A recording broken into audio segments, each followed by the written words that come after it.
अच्छा, सबसे पहली पॉलिसी तो ये होगी आपका व्हाट्सएप पे ग्रुप बन चुका है, जिसमें आप तमाम स्टूडेंट्स ऐड हैं। अब कुछ पॉलिसीज़ है जो मैं आपको समझा दूँ। पॉलिसी नंबर 1 ये है कि आपने पूरे सेमेस्टर कोई भी क्वेश्चन है सब्जेक्ट से रिलेटेड तो आप ग्रुप पे पूछेंगे। आप मुझे प्राइवेट मैसेज नहीं करेंगे। असाइनमेंट से रिलेटेड कोई क्वेश्चन है, क्विज़ से रिलेटेड कोई क्वेश्चन है, रिपोर्ट में क्या सबमिट करना है, क्या सबमिट नहीं करना, जो भी क्वेश्चन है आप मुझसे व्हाट्सएप के ग्रुप में पूछेंगे, प्राइवेट मैसेज में नहीं करेंगे। उसका रीज़न ये है कि जो क्वेश्चन आपके माइंड में हो सकता है किसी और के माइंड में भी हो, तो जब एक स्टूडेंट मुझसे क्वेश्चन पूछेगा और मैं उसे आंसर दे दूंगा तो बाकी सबको भी आंसर हो जाएगा। यहाँ तक क्लियर है? जी सर, क्लियर है। अगली पॉलिसी, आप मुझे क्वेश्चन टाइप करके पूछेंगे, मतलब आप ऑडियो में मत पूछिएगा। हो सकता है कि आप कोई ऐसा क्वेश्चन पूछ रहे हो जो बाकियों को इररिलेवेंट लग रहा हो, तो जब आप क्वेश्चन टाइप करके पूछेंगे तो बाकी स्टूडेंट डिसाइड कर सकेंगे कि हमने इसका आंसर सुनना है या नहीं सुनना। अगर आप ऑडियो पे क्वेश्चन भेजेंगे तो सबको प्ले करके पहले सुनना पड़ेगा कि क्या बात हो रही है, तो बहुत सारे स्टूडेंट्स का टाइम वेस्ट होगा। तो आपने जितने भी क्वेश्चंस करने होंगे आप टाइप करके भेजेंगे, ठीक है? जी सर। अगर आपने मुझे प्राइवेट विंडो में कोई मैसेज किया तो मैं आपसे वही बात करूंगा कि इस मैसेज को फॉरवर्ड करें ग्रुप पे। तो जब तक आप ग्रुप पे नहीं पूछेंगे मैं उसका आंसर नहीं करूंगा। मैं रिपीट कर दूं, कोर्स रिलेटेड कोई भी क्वेश्चन है आप ग्रुप पे ही पूछेंगे और मैं ग्रुप पे ही उसका ऑडियो पे अप्लाई कर दूंगा। ओके? जी सर, ओके। अगर कोई चीज़ कोर्स से रिलेटेड नहीं है, फॉर एग्जांपल हम रिसर्च मैथड का कोर्स पढ़ रहे हैं, अगर आपने मुझसे मार्केटिंग की कोई चीज़ पूछनी है, स्टैटिस्टिक्स की कोई चीज़ पूछनी है, किसी और कोर्स से रिलेटेड कोई और चीज़ डिस्कस करनी है, आपने मुझसे किसी बुक की अवेलेबिलिटी के बारे में पूछना है, किसी इंटर्नशिप, किसी जॉब, कोई भी ऐसा क्वेश्चन है जिसका ताल्लुक कोर्स से नहीं है, वो आप मुझे प्राइवेट विंडो में मैसेज कर सकते हैं, वो आप मुझसे पूछ सकते हैं, क्योंकि उस क्वेश्चन के अंदर बाकी स्टूडेंट इंटरेस्टेड नहीं है। अब बात समझ रहे हैं? वो आपका पर्सनल इशू है तो वो आप मुझे प्राइवेट विंडो में भेजें, उसका मैं आंसर कर दूंगा। लेकिन कोर्स रिलेटेड कोई भी क्वेश्चन होगा आपको ग्रुप में ही पूछना पड़ेगा। यहाँ तक क्लियर है? जी सर, क्लियर है। सेकंड पॉलिसी, मैं अपनी स्क्रीन शेयर कर देता हूँ ताकि आपको समझ में आ जाए। एक ऑप्शन, आपको स्क्रीन शो हो रही है मेरी? सर अभी जी सर, अब हो रही है शो।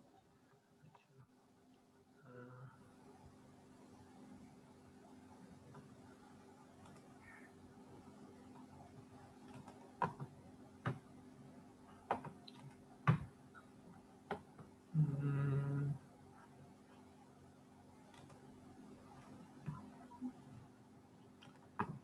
जी, ये प्लेलिस्ट का नाम है रिसर्च विद उस्मान अली बड़ाई। इसके अंदर आप देखेंगे छोटी छोटी वीडियोस बनी हुई है, 44 मिनट, 34 मिनट, 1 आवर 26 मिनट। ये दिख रहा है आपको?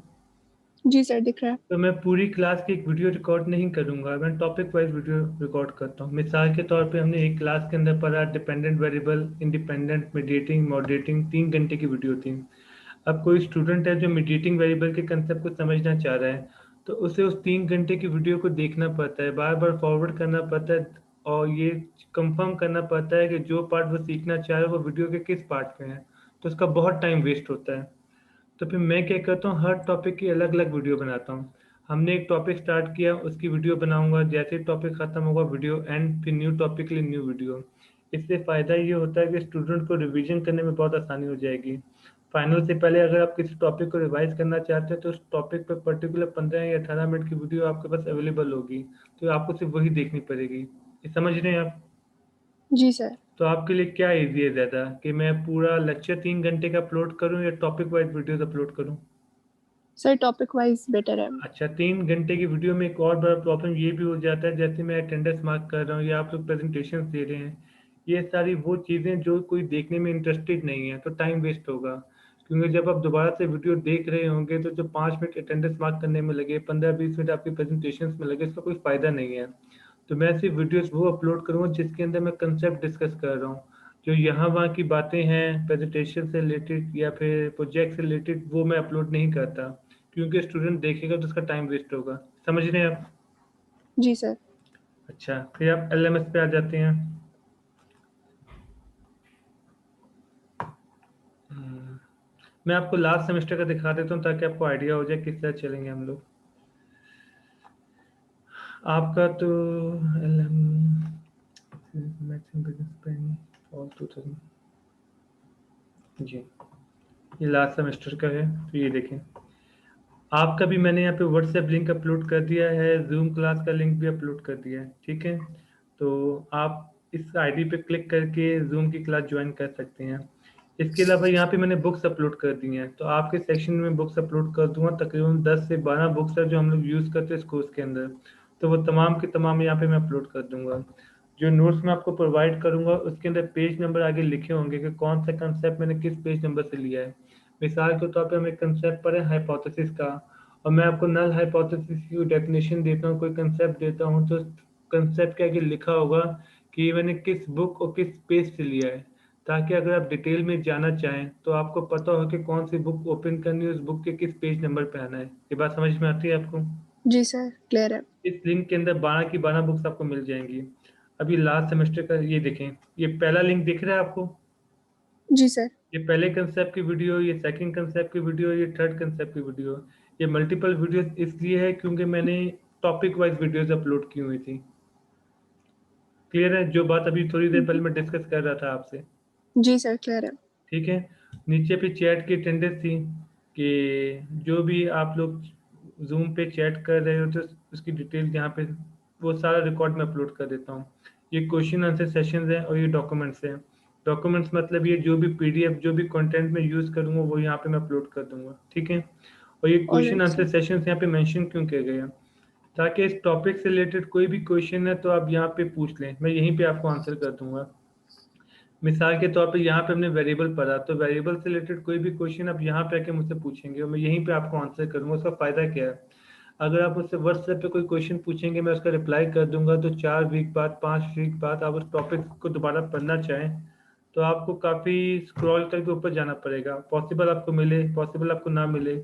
तो बेहतर यही होता है कि एक टॉपिक से रिलेटेड जितने भी क्वेश्चन हैं, जितने भी क्वेश्चन आंसर सेशन हो एक जगह जमा हो जाए। तो हम हर वीक के अंदर क्वेश्चन आंसर सेशन का सेशन जनरेट करेंगे, और आपने जो भी क्वेश्चन पूछना होगा आप वहीं पे आके पूछेंगे। ये क्लियर है? जी सर। कोई सजेशन आप देना चाहें, कोई चीज़ मैं ऐड करूं या कोई चीज़ सब्ट्रैक्ट करूं तो बताएं, ताकि फिर मैं आगे मूव करूं। सर मुझे पूछना था, अटेंडेंस हम खुद मार्क करेंगे नहीं, अपनी मैं मार्क किसी करूंगा। स्लॉट में? Okay sir. ठीक है। ओके। अटेंडेंस की पॉलिसी पे भी मैं आता हूँ, पहले मैं व्हाट्सएप की और कंटेंट शेयरिंग पे आ जाऊँ, फिर मैं अटेंडेंस की पॉलिसी पे आ जाता हूँ। Okay sir. ठीक है, यहाँ तक क्लियर है? आगे चलें। जी सर। दूसरा ये कि व्हाट्सएप के ऊपर जब मैं आपसे कोई लिंक शेयर करूंगा तो बहुत सारे स्टूडेंट्स बिजी होते हैं, तो जाहिर बात है उनके पास इतना टाइम नहीं होता कि पूरा दिन व्हाट्सएप का ग्रुप चेक कर सकें। हो सकता है रात को चेक करें, तो व्हाट्सएप पे कोई इररेलेवेंट मैसेज मत करिएगा। इररेलेवेंट मैसेज का मतलब क्या होता है कि जुम्मा मुबारक हो, और रमज़ान का पहला विश करने वाला जन्नती होता है। तो अल्लाह ने जन्नत कमाने के बहुत सारे तरीके दिए हुए हैं।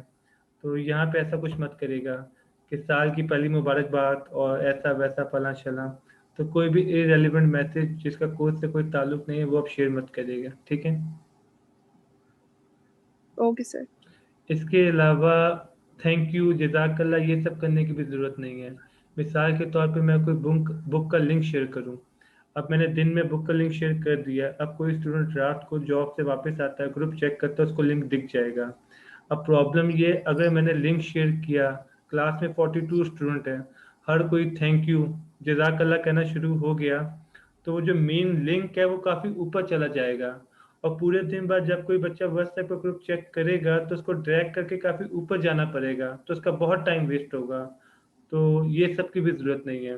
कोई थैंक यू नहीं, कोई जज़ाकल्लाह नहीं, कोई कुछ नहीं, ठीक है। ताकि मैं जी चाह रहा सर। हूँ कि मिनिमम मैसेजेस हो, ताकि जब सेमेस्टर के एंड में कोई बच्चा रिवाइज करना चाह रहा है उसको खामा इतना स्क्रॉल ना करना पड़े। यहाँ तक लॉजिक क्लियर है? जी सर, क्लियर है। कुछ ऐड करना चाह रहे हैं, कुछ पूछना चाह रहे हैं तो पूछें, ताकि फिर मैं आगे बढ़ूँ। क्लियर है सर, कोई ऐसी बात नहीं है। ठीक है, चले अब चलते हैं अटेंडेंस पॉलिसी के ऊपर, ठीक है। आपको पता है कि 12 आवर्स के ऊपर एफ लग जाता है, एब्सेंट के ऊपर। 12 आवर्स का मतलब क्या है, आपकी एक क्लास 3 क्रेडिट आवर्स पे है, तो अगर आपने 3 से ज़्यादा क्लासों में एब्सेंट हुआ तो आपका एफ लग जाएगा। क्लियर है यहाँ तक? और दूसरा, जी आपको सर। एलएमएस की पॉलिसी का ये आइडिया है, मैं दिखा देता हूँ आपको। आपको आपकी क्लास पे ही आ जाता हूँ मैं। डैशबोर्ड।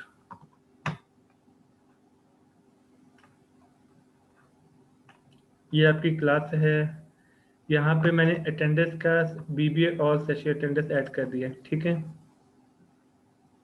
ये आपकी फर्स्ट क्लास की, इसी के अंदर मैं सेशंस ऐड करता रहूँगा, ठीक है। ये फर्स्ट सेशन है। अब ये देखिए,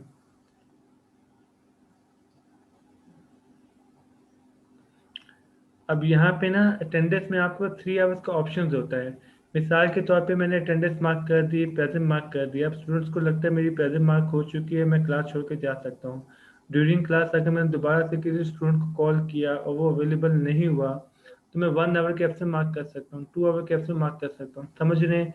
लीव का ऑप्शन है, अर्ली डिपार्च का ऑप्शन है, एब्सेंट का ऑप्शन है। तो इसमें होता है कि आपकी 1 आवर की एब्सेंट हो जाती है, तो आपकी 3 आवर की प्रेजेंट नहीं लगती। इसका 1 आवर करते करते अगर 12 तक पहुंच गया तो ऑटोमेटिकली एफ लग जाएगा। तो ड्यूरिंग क्लास कभी भी चेक करने के लिए, कंफर्म करने के लिए मैं अटेंडेंस मार्क कर सकता हूँ, ठीक है। Okay sir. अब अटेंडेंस मार्क होगी कैसे, ये भी समझ लें। आप अपना पूरा नाम टाइप करके रखिएगा। जैसे ही मैं आपका नाम कॉल करूं, आप चैट में लिख दीजिएगा। ये बात समझ में आ रही है आपको।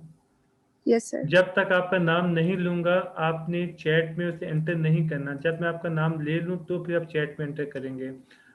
पहले से मैं टाइप करने को इसलिए कह रहा हूँ ताकि आपका टाइम वेस्ट ना हो। तो आप चैट में अपना फुल नेम लिख के रखिएगा। जैसे ही मैं आपका नाम कॉल करूँ, आप एंटर करके उसे भेज दीजिएगा। उस बेस पे मैं अटेंडेंस मार्क कर लूँगा। Okay sir. यहाँ तक क्लियर है। जी सर। कोई और क्वेश्चन पूछना है, पूछें। नहीं सर, क्लियर है। चलें, अब फॉर एग्जाम्पल प्रैक्टिस करके देख लेते हैं हम इसकी। आप सब अपना नाम टाइप कर लें।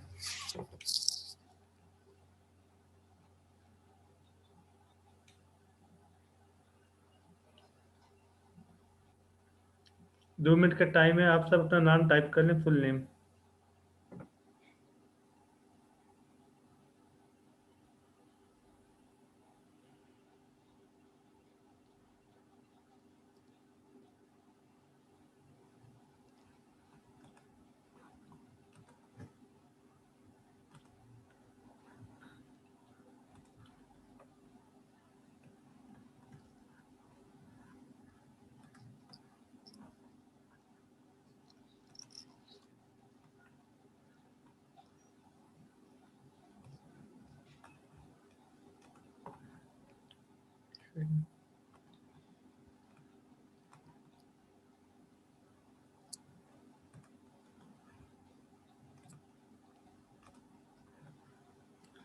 To meeting chat system. जी, हो गया जी। अब जैसे मोहम्मद मोइज यार खान, नहीं टाइप किया उन्होंने। हरीम इफ्तिखार, आप समझ रहे प्रेजेंट। हैं। आप बस अपना नाम आपने नाम ऑलरेडी टाइप किया होगा ना, आप बस एंटर कर दीजिएगा। ये बात समझ रहे हैं। आपने भी ओके माइक पे आके सर। प्रेजेंट बोलने की नीड नहीं है आपको। आपने ऑलरेडी नाम टाइप किया होगा, आप एंटर कर दीजिएगा, वहां से मैं प्रेजेंट मार्क कर दूंगा। ये समझ रहे हैं आप। Yes sir. जैसे ये ठीक है प्रेजेंट हो सर। गया, ठीक है। अब जैसे हमार यूसुफ, तो आपको ऑलरेडी अपने नाम टाइप किया होगा, आपने बस एंटर करेंगे, वहां से मैं अटेंडेंस मार्क कर दूंगा। ये समझ में आ गया आपको।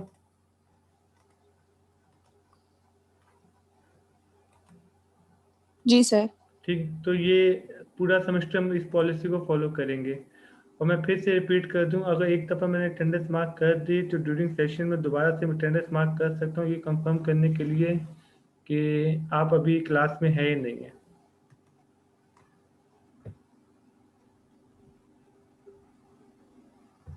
चलें आगे। Okay sir. कोई क्वेश्चन है, पूछें। नहीं सर, क्लियर है। चलें, व्हाट्सएप के ग्रुप से रिलेटेड कोई क्वेश्चन हो, एलएमएस से रिलेटेड कोई क्वेश्चन हो, कोई और क्वेश्चन। नहीं सर, मुझे तो कोई क्वेश्चन नहीं है, अगर किसी और स्टूडेंट को हो। चलें, वो चैट में इंफॉर्म करें।